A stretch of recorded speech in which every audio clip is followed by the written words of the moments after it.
good morning, good morning, good morning, everyone. Good morning, church family. Good morning, morning devotion family. Wow, it's Friday na naman, mga kapatid. It's a very blessed Friday morning to each and every one of us, mga kapatid. I hope and pray na lahat tayo ay nakapagpahinga ng maayos, nakatulog ng mahimbing kagabi. Because today is another day that the Lord has made. We will rejoice and be glad in it. Magandang umaga sa inyong lahat. Ako po si Pastor Bong, bumabati ng isang mapagpalang Biyernes ng umaga. Sa mga nakikinig dyan sa Pilipinas, magandang gabi po sa inyong lahat. Mga kapatid natin sa Middle East, Alaska, Canada, Australia, even dyan sa Hong Kong, mga OFW nating mga kapatid. Magandang araw sa inyo lahat dyan, mga kapatid. No? Lahat tayo, we are indeed blessed by God. At dahil Biyernes po ngayon, Friday, I'd like to invite each and every one of you. Magkita-kita po tayo mamayang gabi sa ating Bible study, 6 to 7 p.m. po yan.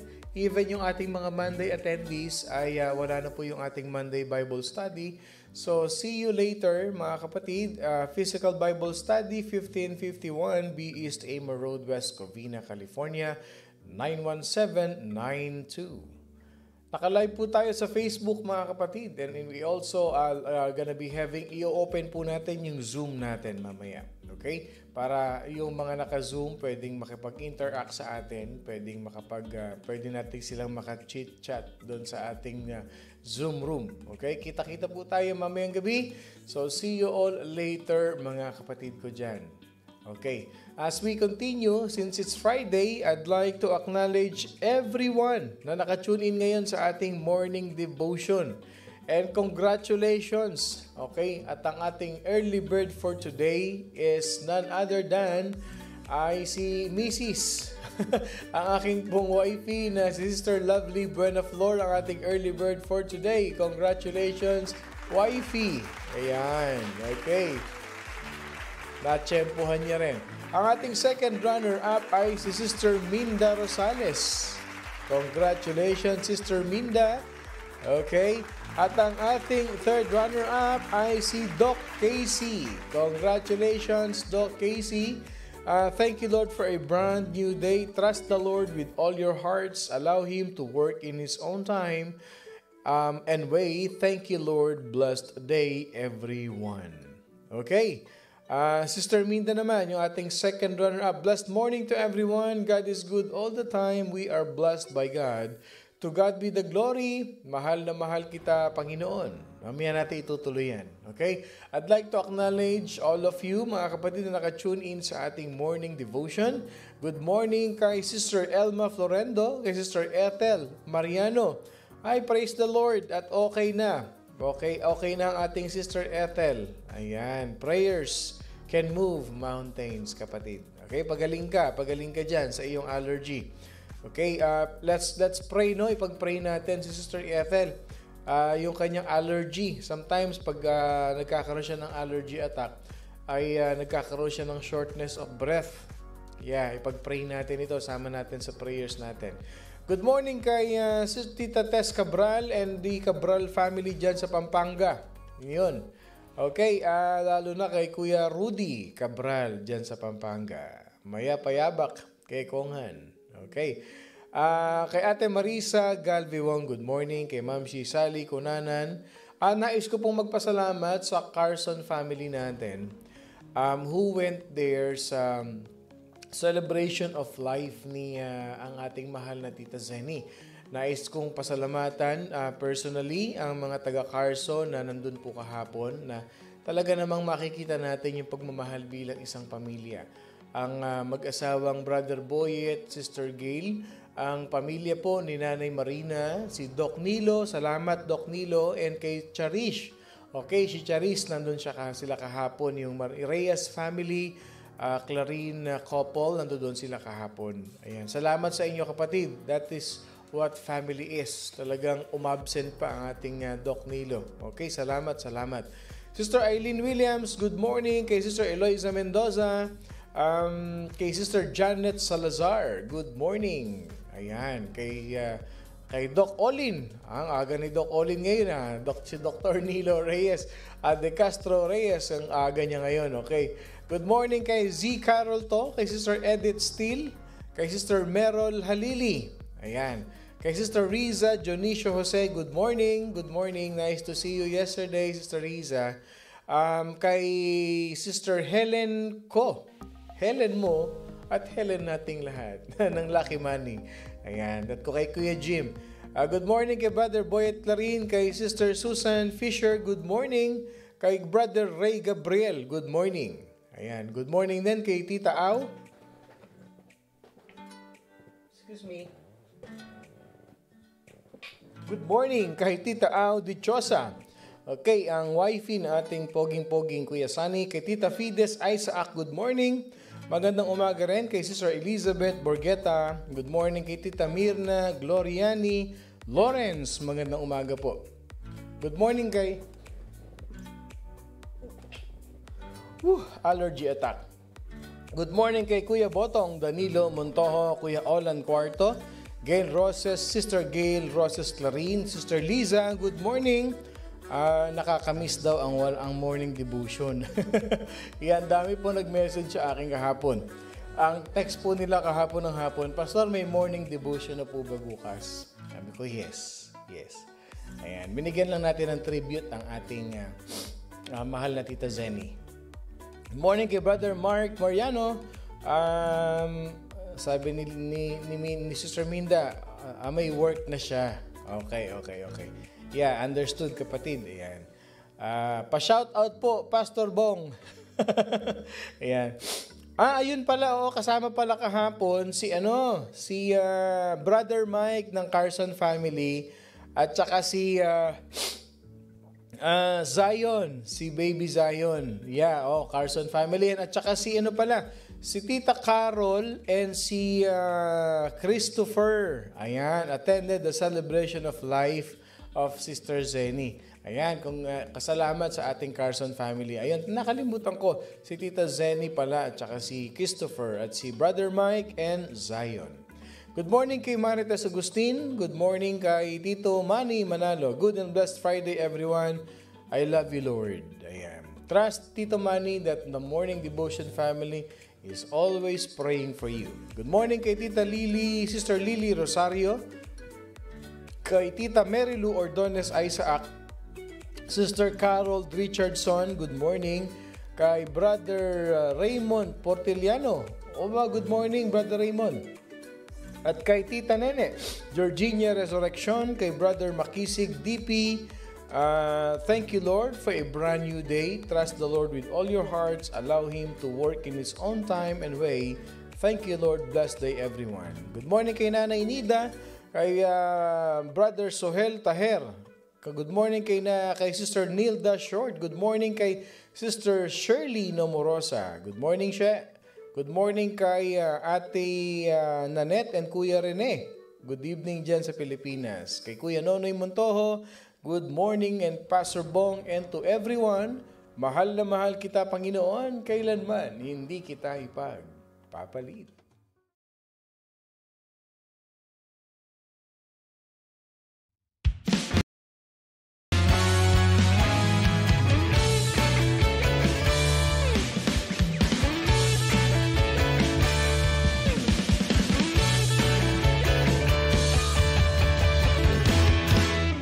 Mahal na mahal kita, Panginoon. Mahal na mahal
na mahal kita, Panginoon. Yes, Lord, we love you, Lord God.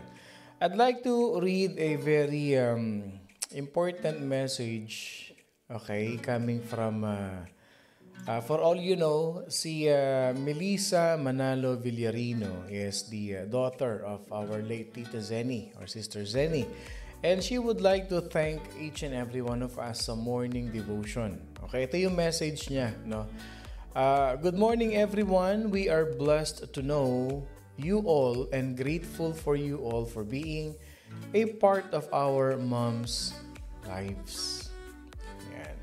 Ito pong anak ni Tita Zenny na ito ay makikita mo yung nanay niya talaga sa kanya. Napakabait nitong batang ito. Yeah. Napakamagalang, no? Siyempre, makikita natin, anak, no, ng Tita Zenny natin. That's what family is sa ating morning devotion. No, lahat tayo, nagbigay tayo ng tribute, nagbigay tayo ng paggalang, and we will always remember, we will continue the legacy of our late Tita Zenny dito sa morning devotion. That's what family is dito sa ating lahat. Salamat, Nak, for acknowledging morning devotion. Salamat sa message mo na yan. And we are so blessed, no, na nakasama namin ang mahal na Tita Zenny.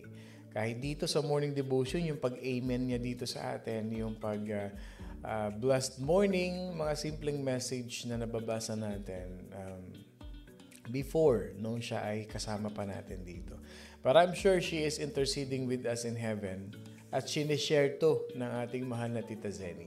Kaya po i-share natin ang ating morning devotion. My prayer, my request only sa lahat natin, sa lahat sa atin dito sa morning devotion. Huwag niyong kalimutang i-share po itong ating every morning na pinapakinggan so that people as well can experience, hear the goodness of God in their life.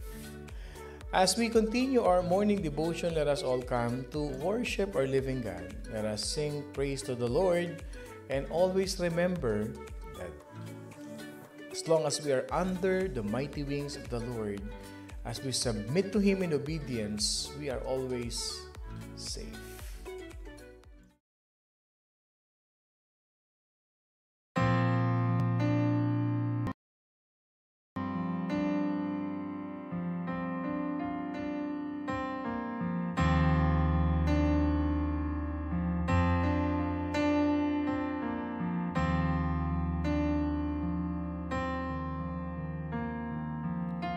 Under your grace, your mercy amazes me.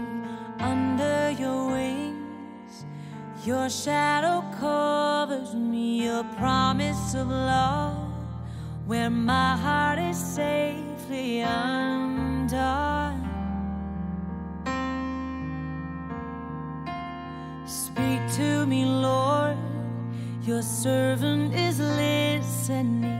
Over the noise, I hear you whispering, my hope has come, and my heart is safely undone.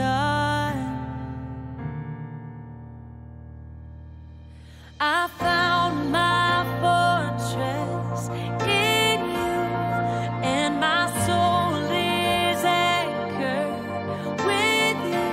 My resting place is in your name, forever safe. Speak to me, Lord,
forever safe. Let us pray. Heavenly Father, we thank you for all your provision to our life. Thank you for your goodness, your mercy, and your grace that keeps us standing, Lord God, each and every day. Maraming salamat, Panginoon Diyos, for the gift of life, strength, for the gift of all these provisions, Lord, na nare-receive namin every day.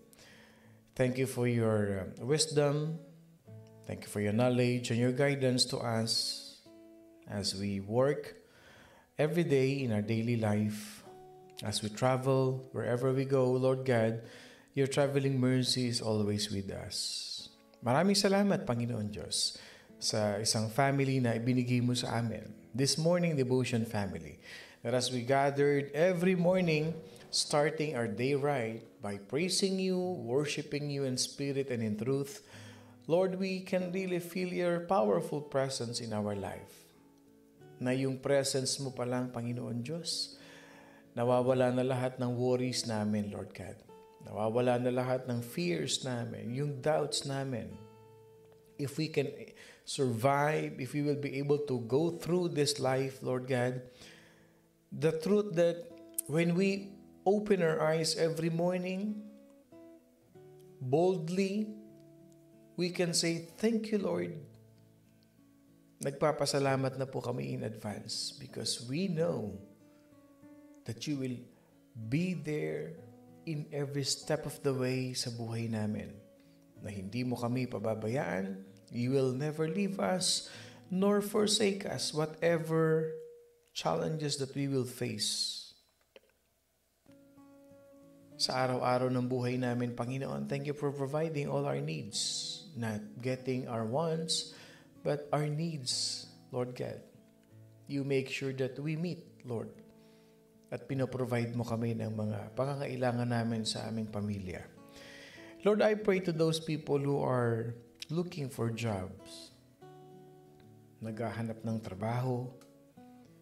Pagpalain mo man sila, Panginoon Diyos, saan man dako sila ng mundo, nahihirapan financially. Lord, we know that you will shower us with your blessings to provide the needs to each and every one of us, especially for the family. We pray, Lord God, for those parents who are praying for their children. No matter what it is, you know the desires of their hearts, Lord God. We pray for those parents who, Lord God, still striving for their studies, Lord God, to achieve those dreams that they want for their families. Lord, itawid mo sila, Panginoon. May you give them all the favor and the provision, Lord God, na matapos nila ano man itong pinag-aaralan nila, Lord God. Because all they want is the best for their families. And that is what you want for us. That is your plan for us, Lord God, to give us a future.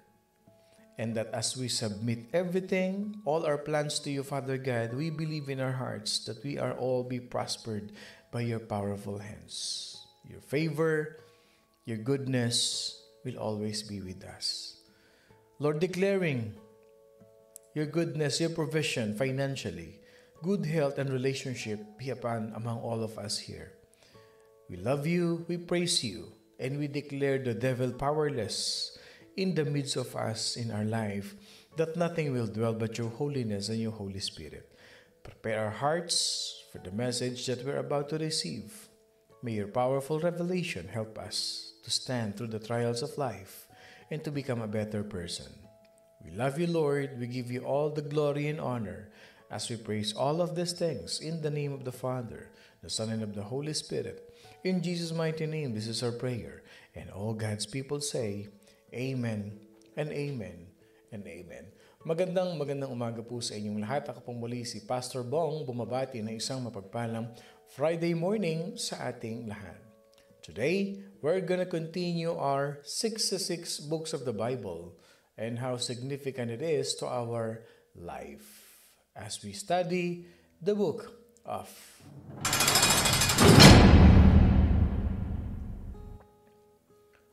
First Samuel. Yes, we are now in the book of First Samuel.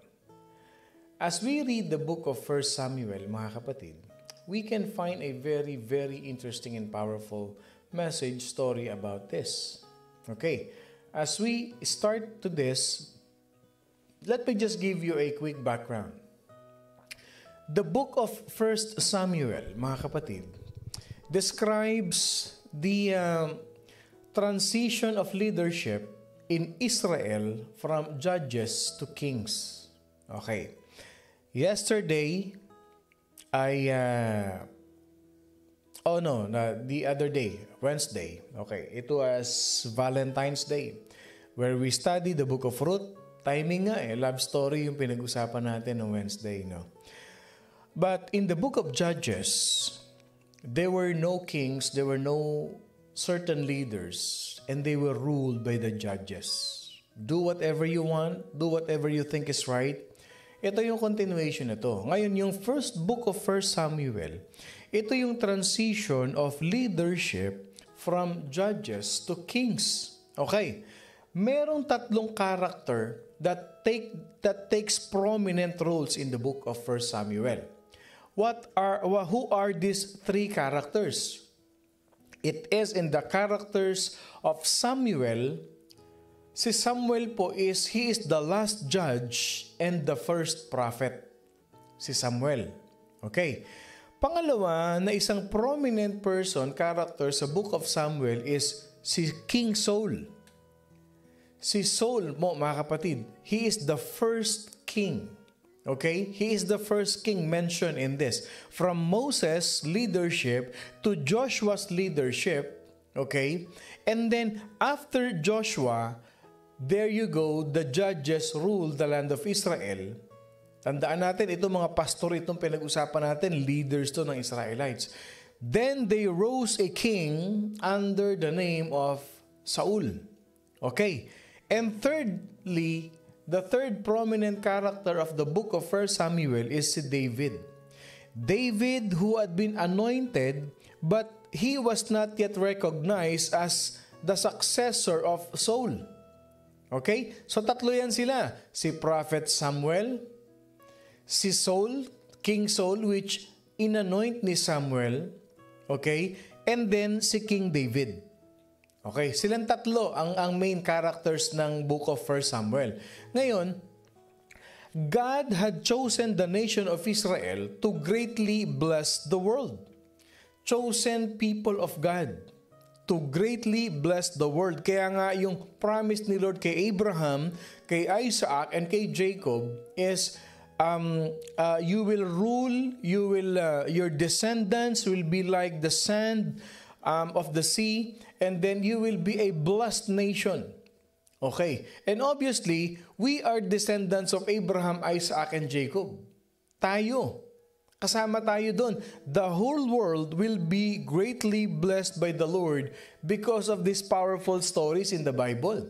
And the plan of the Lord is to do that involving David as his choice and that Saul. Si David ang pinili ng Panginoon Diyos at hindi si Saul kasi si David is God's choice. Pero si Saul, si King Saul is people's choice. Tandaan natin. Kaya pagka pinili ka ni Lord, may mangyayari, gagamitin ka ni Lord. Tandaan nyo yan. Okay? Same thing in the leadership. Pagka ikaw inanoint ka ng Panginoon Diyos, may gagawin ka. Okay. What is that blessing? For the whole world, yung salvation. Yun yung blessing na pinag-uusapan natin. Dahil from the lineage of David, lumabas si Jesus Christ. Okay? So sa tatlong ito, mga kapatid,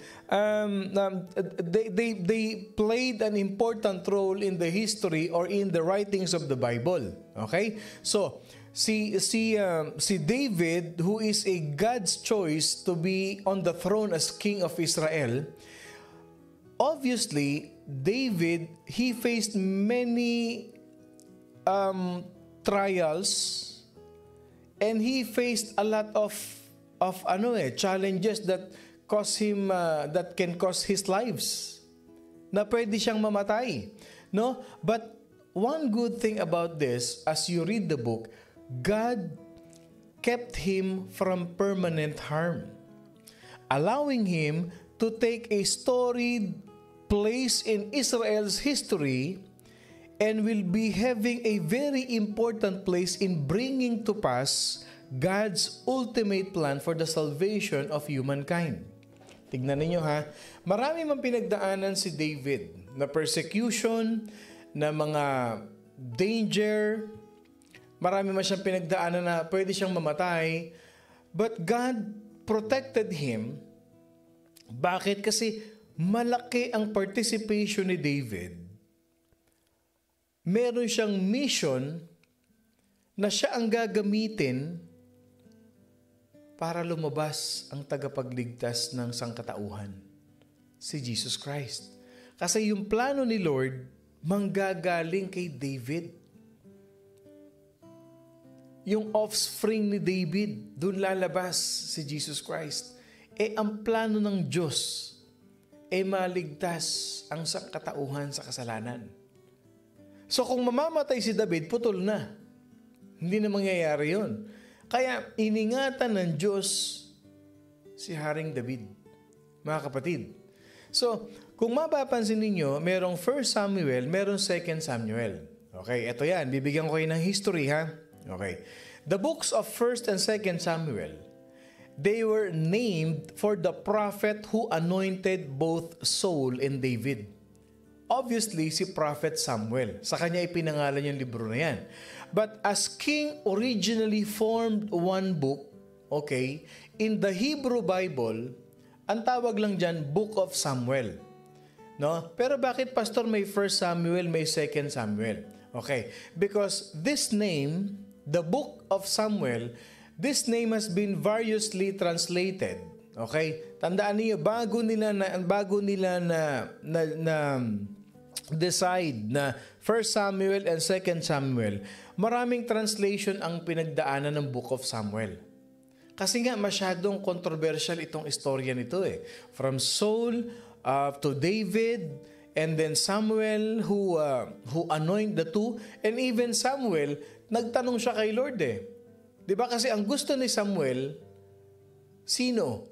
Si Saul. Kaya sabi sa kanya ni Lord, bakit ka nalulungkot? My soul is grieving. Kasi papalitan mo na si Saul. Ako ang nag-anoint kay Saul na hari. And obviously talagang nagkamali si Saul sa Lord. Mamaya sasabihin ko sa inyo ano yung naging pagkakamali ni Saul. Bakit inalisan siya ng anointing ng Panginoon Diyos. So si Samuel, pinaglalaban niya talaga si Saul. Okay? Pero inutusan siya ni Lord, hanapin mo yung anak ni Jesse. I-anoint mo kasi yun ang papalit kay Saul. So obviously, there was a communication, a conversation between God and Prophet Samuel. Sabi ni Lord kay Samuel, bakit ka natatakot? Why are you afraid that Saul will be replaced by a young man?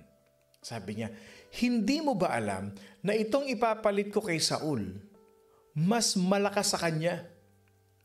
Na itong si David, pumapatay ito ng wild animals. Nakikipaglaban ito sa mga bear, sa mga lions, just to protect his flock of sheep. Doon pa lang may lesson na tayo eh. Doon pa lang may lesson na tayo. Remember this, leaders, kung ikaw ay church leader, o pastor ka man na nakikinig ka ngayon, o merong something sa buhay mo na inalis ang Panginoon. Ito lang yan. Pag may inalis si Lord sa buhay mo, and you believe in your heart, that you have faith in God, that all your plans, all the things in your life is surrendered to God. Pag may inalis ang Panginoon sa buhay mo, may ipapalit siya na mas malakas, mas maganda, mas powerful, at mas anointed. Huwag niyong kakalimutan yan. Sa simbahan, yes, it's true, it happens. May umaalis, minsan leader mo pa, but never be defeat. Kasi pag inalis ni Lord, may ipapalit si Lord. Mas malakas, mas committed, mas faithful, mas anointed. Same thing. Kaya sabi ni Lord kay Samuel, huwag kang malungkot. Ipapalit ko kay Saul greater than him. Because this is a man after my own heart. No? So, eto na ngayon. Bakit nabago yung Book of Samuel? Bakit nagkaroon ng first? Bakit nagkaroon ng second? Again, in the Hebrew word, okay, in the Hebrew Bible, mga kapatid, it was originally formed as one book, which is the Book of Samuel. However, due to various translations, napalitan ito. Inalis nila yung Book of Samuel. Pinalitan nila ng ibang title. Ito yung mga pinalit nila. Okay, number 1, the name of God. Pangalawa, His name is God. Number 3, heard of God. At yung pang-apat na pinalit nila, ask of God. Sino ang nagpalit ng mga to? Okay. Yung mga naunang mga historians, pinalitan nila yung Book of Samuel na yan. Ngayon, in the early times, in the early days of biblical history, meron tayong tinatawag na Septuagint. I'm sure narinig nyo na yan sa akin. Okay? Yung Septuagint, S-E-P-T-U-A-G-I-N-T. Okay? Pag sinabing Septuagint, in theology in Bible school, it is a Greek version of the Hebrew Bible or the Old Testament. Okay? Hindi kasama yung New Testament ha, yung Old Testament lang. Okay? Yung Hebrew Bible, yung Hebrew translated Bible ng Old Testament, ang tawag dyan, Septuagint. Okay? Yung Septuagint na yan, there are some other writings who were not ordained by God to be part of the Bible. Ibig sabihin yung Septuagint na yan, napakaraming writings ang involved dyan. Isa na dyan, yung tinatawag na Apocrypha. Okay? Yung Apocrypha, those are the writings who, okay? Writings that are not justified, writings that were just out of the blue, opinionated writings, which is not proven, yung Apocrypha. Let's say, yung isang writer nagsalita, nung nakita ko yung rainbow, ang rainbow pala ay may tumatakbong kabayo. Ito pala ay pathway, o ito pala ay, anong tawag doon, yung tinatakbuhan ng kabayo? Racetrack horses pala ito, because when I was meditating, I saw a group of horses that is running above the rainbows. Isusulat ngayon niya yun doon na ang rainbow pala ay racetrack ng mga kabayo. Yun ang Apocrypha. People who have their own experiences or interpretations which are not led by the Holy Spirit, they write it there. So itong Septuagint na ito, na kinumpile na iba't ibang mga libro, ang daming kwento na nandiyan. And they were made for Greek-speaking Jews in Egypt. Kaya alam nyo, huwag kayo magtataka kung bakit maraming mga teachings, ang daming mga sect or mga religious group, hindi mo alam kung saan nila kinukuha yung tinuturo nila. There are really references because of this Septuagint, yung mga Apocrypha na isinulat. Marami yan. Tandaan ninyo, the Bible has 66 books only.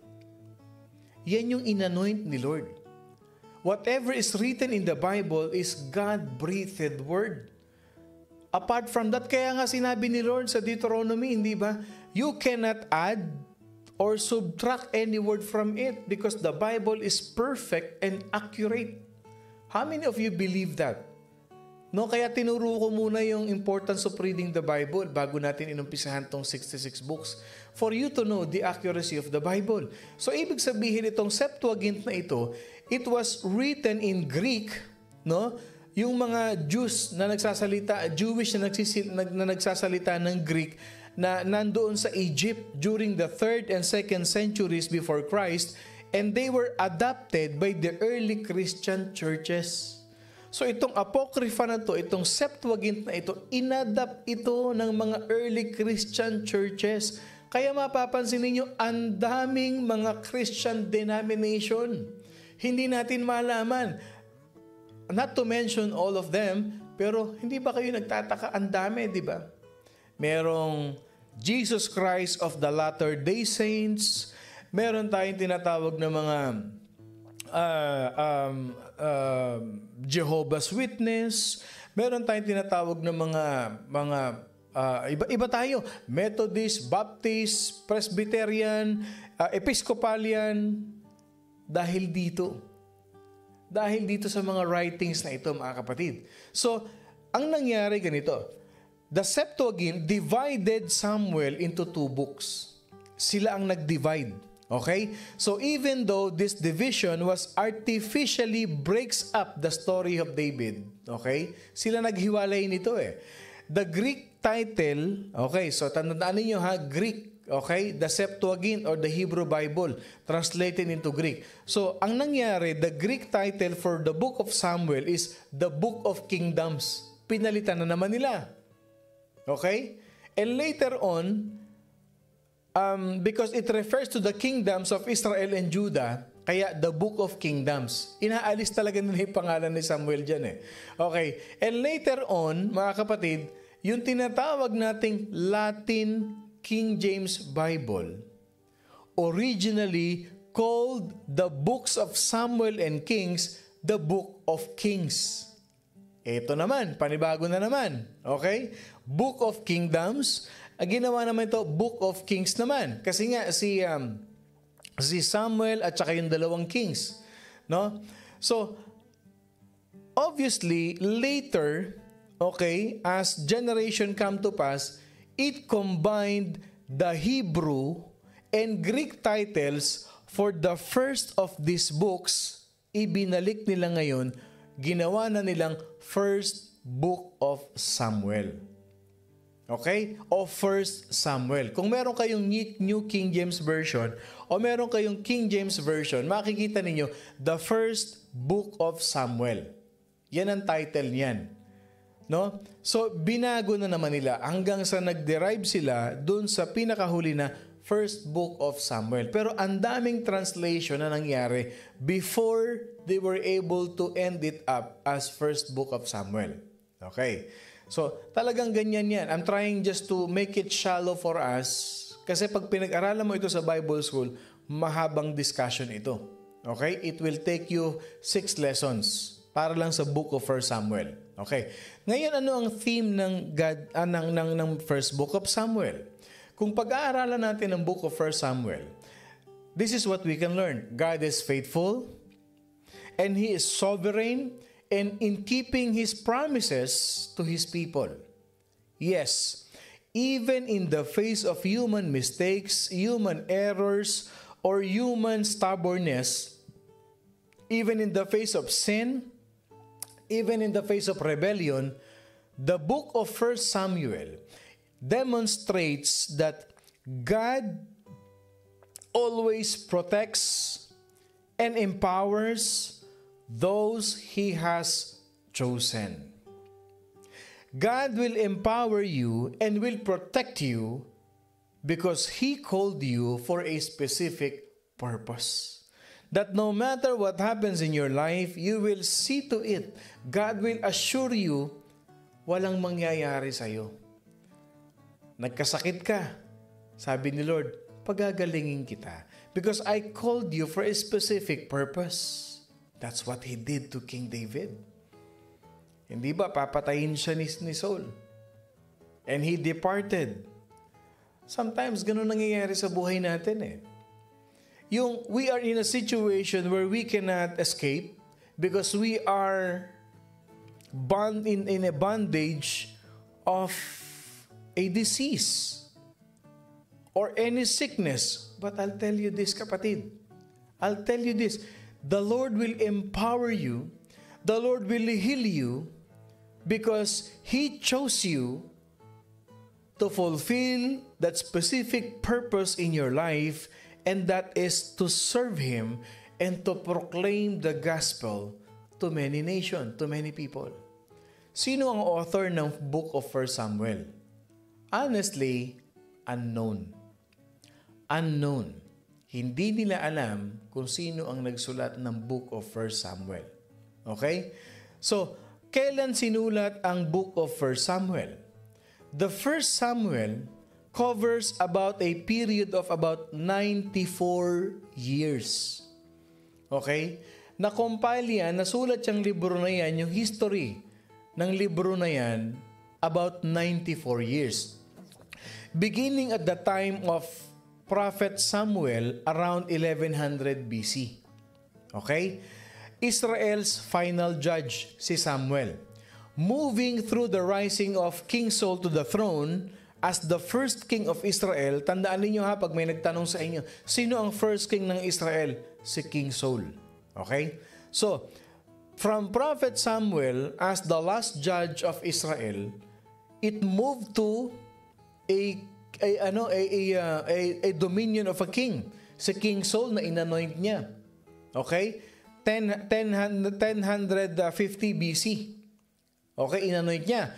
At nagpatuloy yon, continuing through the David's anointing as king. At obviously, nung inanoint si King David, pinersecute siya ni Saul. Okay? He was persecuted by Saul and ending with the final years of Saul's reign and his suicide. Anong kinamatay ni Saul? Nag-suicide si Saul. Yun ang kinamatay niya. Okay.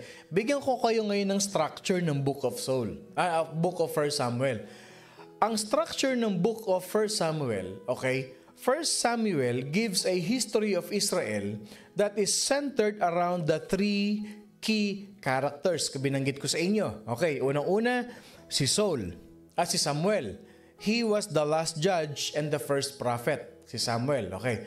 Pangalawa, okay, dapat nating maintindihan na si Saul, okay, si Samuel and then si Saul, he was the Israel's first king, but he is the one who rebelled against God. Nagrebel dito kay Lord eh. Hindi niya sinunod yung utos ni Lord. Bakit inalis ni Lord yung anointing sa kanya? Bakit siya pinalitan ni Lord? Okay, tignan niyo ha. King Saul rebelled against God because he disobeyed the command of the Lord. Okay? Sabi ni Lord sa kanya, okay, I want you to destroy the Amalekites, okay? And destroy all their possession. Tandaan niyo, labanan ito dati. Okay? Itong Amalekites na ito, it is another tribe in Canaan where they need to defeat them. Itong Amalekites na to. Sabi ni Lord, ubusin nyo silang lahat at yung kanilang mga possession, yung kanilang yaman nila, i-waste ninyo. Huwag kayong kukuha. Anong ginawa ni King Saul? Ang ginawa ni King Saul, hindi niya pinatay yung hari ng Amalekites. At hindi niya, at ang ginawa niya, pinag-interesan niya yung livestock ng mga Amalekites. Nang hinayang siya. Their possessions, their livestock, hindi niya yun winaste, hindi niya yun sinunog, hindi niya yun tinapon lahat. Ang ginawa niya, kinuha niya lahat yun. Obviously, that is a disobedient from God. Inispare niya yung king ng Amalekites. Ngayon, eto na ngayon. Saul also made a confident sacrifice. Nag-sacrifice siya. Sobrang confident siya kasi yung anointing, yung favor ni Lord, binigay sa kanya. Nag-sacrifice siya na hindi niya inintay si Prophet Samuel. Nag-offer siya ng sacrifice. Ang utos, do not make a sacrifice without the prophet. Hari naman ako eh. I'll make the sacrifice. Natapos na yung sacrifice nung dumating si Samuel. Kaya sabi ni Samuel sa kanya, cursed be unto you because of your disobedience. Isipin ninyo ha, yung pagsuway na ganun. Napakabigat nun. It is a disobedient to God. So because of his disobedience, because of his rebellion, God rejected him, and God withdrew His Spirit from him. At hindi na siya kinakausap ni Lord. Okay. Ano ang matututunan natin dito? The more you obey God, the more you spend time with God, you will always hear the Word of God. You will always hear the voice of God. But I'll tell you this. If you start rebelling to God, if you start to disobey God, mararamdaman mo kapatid, palayo ng palayo ng palayo yung boses ng Panginoon Diyos sa'yo. Kasi nagiging disobedient ka. Nagiging rebellious ka sa Panginoon. Same thing in the life of King Saul. Yan ang nangyari sa kanya.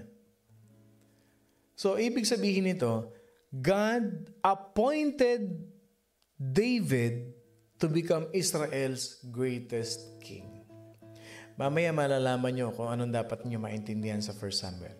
As you read the book of 1 Samuel, mga kapatid, I want you to watch several life principles that plays an important role in this book.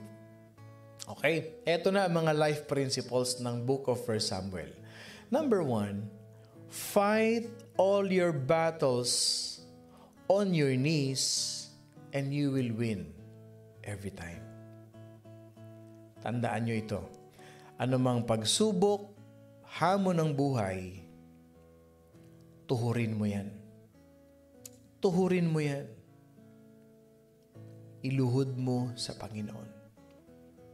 And if you bow down on your knees to God, I'll tell you this, victory is in your hand. Hindi mo kakayanin yan. Kahit gaano katibay pa yung mga tuhod mo, hindi mo kayang labanan ng lakas ang pagsubok ng buhay. You cannot fight the battles of life out of your own strength. You can only win the battles of life through the strength of the Holy Spirit. The more you kneel down to God, the more you become stronger, and the more you will have the victory to win over the enemy. Yan ang number 1 life principle ng book of 1 Samuel. Pangalawa, mga kapatid, pangalawa na life principle na gusto kong i-apply nyo sa buhay nyo.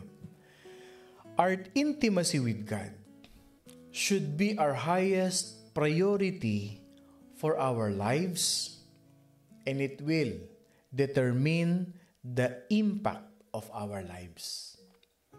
Yung intimacy natin sa Diyos ang dapat na maging pinakaunang priority natin sa buhay. Because yan ang magde-determine sa atin yung lakas, yung hina ng buhay natin. Mas malapit ka sa Diyos, mas intimate ka kay Lord, mas malakas ka. Pero subukan mong huwag kang maging intimate kay Lord. Gawin mong spare tire si Lord na gagamitin mo lang yung spare tire mo pag nafa-flat ka. Gagamitin mo lang yung spare tire mo kasi wala ka ng choice kundi gagamitin mo yan. I'll tell you this, you will never be powerful, kapatid. Always use the name of God. Always ask from God. Always pray to God in every areas of your life. Siya dapat ang highest priority natin sa buhay natin. Yung intimacy natin sa Kanya. Nagko-quiet time ka, nagbabasa ka ng Bible mo, nagde-devotion ka, nakikinig ka ng morning devotion sa hindi naman kagwapuhang pastor na napakaingay tuwing umaga. Yung intimacy natin sa Panginoon. Yes, I agree to that. The more you become intimate with God, the more you trust God. The more you trust God, the more you obey to God. And the more you obey to God, the more He blesses your life. That's true. So, unang-una, fight all your battles. Nasa chapter 1 yan ng 1 Samuel. Pangalawa, yung intimacy natin kay Lord. Samuel chapter 13. Yan yun. Anong pangatlong principle na matutunan natin? If necessary kung kailangan. I'll tell you this, God will move the heavens and the earth to show us His will in our life. If necessary, God will remove these people in your life. If necessary, God will remove these things in your life so that you can see His will in your life. Kasi minsan, sa dami ng mga nasa harap natin, hindi natin nakikita yung will ni Lord. Nami-miss natin yung opportunity para maklaim natin yung blessing ni Lord. Ang gagawin ni Lord, aalisin niya yan sa buhay mo. And then you will see the brighter picture. Ito pala ang will ni Lord sa buhay ko. Kaya pala ako nahiwalay sa taong yun. ito pala ang will ni Lord sa buhay ko, kaya pala nawala sa akin yung trabaho na yun. Ito pala ang will ni Lord sa buhay ko, kung kaya nandito ako sa ministry ko ngayon. That's why I'm here in this church. 1 Samuel chapter 16. He will move the heavens and the earth to show us His will. Pang-apat na life principle. The dark moments of our life will only last so long as is necessary for God to accomplish His purpose in us. Whatever dark moments in your life right now, you don't know where it will end, but God knows where, how, and when it will end. Because He wants to accomplish His purpose in your life. 1 Samuel chapter 30. Okay. So ito na tayo as we end. May tanong lang ako sa inyo mga kapatid. Have you ever changed your initial impression of someone after getting to know them? Okay, kasi ganito. May mga tao kasi, sabi nila, first impressions last. Nangyari na ba sa inyo to? Na yung unang dating ng tao na yun, ang yabang, parang nakaka-imbierna na. No?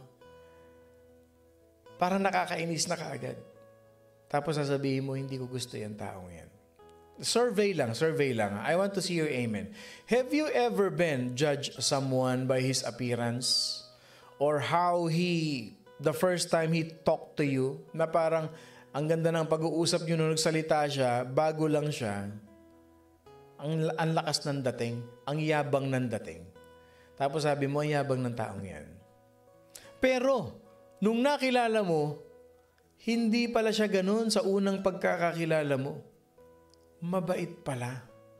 Ganun lang talaga magsalita, pero mabait pala. May something pala sa kanya. Can I see an amen? Let's be honest here. Let's be honest ha. Kasi I will tell you something pertaining to the book of 1 Samuel. Kaya ako kayo tinatanong. Okay. Ilan sa atin dito? Oh, amen. True po. Amen. For removing, yan ha, okay. Na-meet nyo ha, ang dating ang yabang. Okay. And then after a while, iba pala ugali. Ay, nagkamali ako. Akala ko dati mayabang ka. Friendly ka pala. You know why? Because we were not born with X-ray vision. Okay? We base our opinions on what we can see. Yes, we base our opinions based on what we can hear, what we can see, what we observe. See, mga kapatid, sometimes we take an instant dislike to people because of their mannerisms, because of their style of dress. Ayoko yan, ang pangit manamit. We take our opinions, we base our judgment based on the expressions or yung tinatawag na stated opinions na kung magsalita is talaga naman nakakainis, mga kapatid. I'll tell you this, God can see through all those externals in one glance. Okay? Nakikita ng Lord yan sa isang tingin lang ni Lord. Bakit? The Lord can x-ray the heart of a person. That is one of the main lessons of 1 Samuel, which tells us about the three leaders, Samuel, Saul, and David. Si Samuel, chapter 1 to 8, it talks about Samuel. Si King Saul naman, chapters 9 to 15. At si David, chapter 16 to 31. Okay? Ang ganda ng pagkaka-divide niyan. The stories of three overlapping chapters is the divisions that clearly shows how the storyline changes from one to the other. Samuel, he is the seasoned leader. Saul, the foolish one. Okay? And David, the approaching one. Okay? Ibig sabihin, despite his wisdom, Samuel missed seeing David's potential. Kaya nga tinanong niya pa si Lord ang liit-liit, ang payat-payat. Bakit kamo? Siya ang pinakabunsong anak ni Jesse. He was the youngest son of Jesse. Okay? He is not impressive like his brothers. Yung mga older brothers niya, mga fighter, malalaki. Malalaki ang build. At mga gwapo, mga impressive faces sila, may personality. But God saw in this young David a man after his own heart. Ibig sabihin, kapatid, hindi tumitingin si Lord sa appearance, sa itsura, sa dating, sa yaman mo. Hindi titignan ni Lord yan. Ang tinitignan ni Lord, yung puso mo. That's true. Kaya maraming, they want to be a leader, they want to have authority because I am capable. Hindi. The more you say you're capable, the more you are incapable in the eyes of God. Kasi ang tinitignan ni Lord, the heart of a Christian, the heart of a person. Kita mo nga si David. Ang lalaki ng mga kapatid, siya pinili, pinakamaliit. There are two lessons for us in this. First, okay, we should not be overly concerned about how impressive that we appear to others. Ang importante, you don't impress people, but you impress God. Yun. You don't be a people pleaser, but you are a God pleaser. Bakit mga kapatid? Our beauty should not be primarily outward, but the hidden person of the heart. May mga tao akala mo simpleng-simple lang, pero pag kinausap mo, malalim kausap. May sense kausap. Yung ang ganda-ganda ng bihis, punong-puno ng mga kolorete sa katawan pag kinausap mo. Ang babaw kausap. Parang bata kausap eh. Second, we need to be cautious in jumping to conclusion about others. Tandaan nyo yan. Huwag nyo kaagad i-judge. Magko-conclude ka about other people. You have to ask God to give you a discerning mind so that you can better see with God's eyesight the person that you least like, because maybe he is the least like in your eyes, but he is the one that God wants you to love most. Huwag tumingin sa panglabas na kaanyuan. Ang tignan yung puso.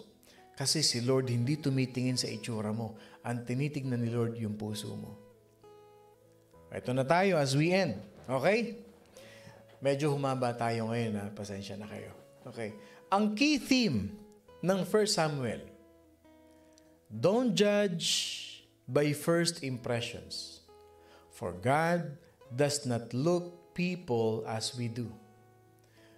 People look at the external appearance, but the Lord looks at the heart. Yan ang theme. Yan ang key theme ng Book of 1 Samuel. Ano ang challenge sa atin ngayon? What is our key challenge? Tandaan nyo to. As you prepare for your day each morning, pagising mo sa umaga,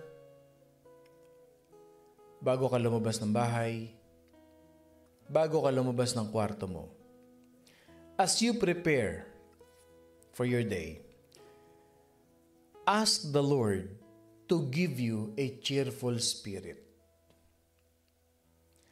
Ask the Lord to give you a smile to begin your day.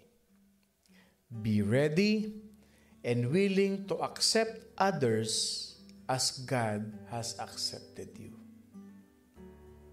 Madali ba? For some people, ang hirap niyan eh. Huwag kayong lumabas na para bagang binautismuhan kayo sa suka, na nakasimangot kayo maghapon, na lahat ng makausap nyo, ginajudge ninyo. Hindi maganda yun. You pray to God, Lord, bigyan niyo po ako ng cheerful spirit. Bigyan niyo po ako ng napakagandang matamis na ngiti sa mga labi ko, Panginoon Diyos. At bigyan niyo po ako, Panginoon, ng puso na handang tanggapin sino man ang makaharap ko, Panginoon. Hindi ako mapangunahan ng inis. Matutunan kong tanggapin ang lahat ng tao sa paligid ko, gaya ng pagtanggap mo po sa akin. Yan ang hiningi natin sa Panginoon Diyos. Yan ang hingi natin sa Kanya. Huwag niyong kakalimutan yan, ha? Okay. Ano ang ating key verse para sa ating Book of 1 Samuel? 1 Samuel chapter 16, verse 7. But the Lord said to Samuel, do not look at his appearance or at his physical stature, because I have refused him. For the Lord does not see as man sees. For man looks at the outward appearance, but the Lord looks at the heart. Again, but the Lord said to Samuel, do not look at his appearance or at his physical stature, because I have refused him. For the Lord does not see as man sees. For man looks at the outward appearance, but the Lord looks at the heart. Gusto ko ilagay nyo sa puso nyo yung verse na yan. Kasi ang panalangin ko, lahat kayo lumalim kayo sa Panginoon. At maisapamuhay ninyo ang salita ng Diyos. Hindi nyo lang alam, hindi nyo lang i-memorize, isapamuhay natin. The 66 books of the Bible. Marami pa akong i-share sa inyo. Meron pa tayong 60 books na pag-aaralan. Let us pray. Heavenly Father, creators of the heavens and the earth, please help us, Lord God, to see through your eyes and not as the world sees them. I praise you, Lord God, for forgiving us and accepting us, and that you become our Lord and the rock of our salvation. We love you, Lord. Teach us to be humble, to be cheerful, to wear that smile every day in our face, in our life. As you give that smile to, Lord God, every time we pray to you. We love you, Lord. We love you, Lord. We love you, Lord. In Jesus' name we pray. Amen and amen and amen. Magandang umaga po sa inyong lahat. Ako po si Pastor Bong, bumabati ng isang mapagpalang Friday morning sa ating lahat. Huwag kayong mawawala mamaya because we're gonna open the new book sa ating Bible study, which is the book of Exodus. Don't miss this, mga kapatid.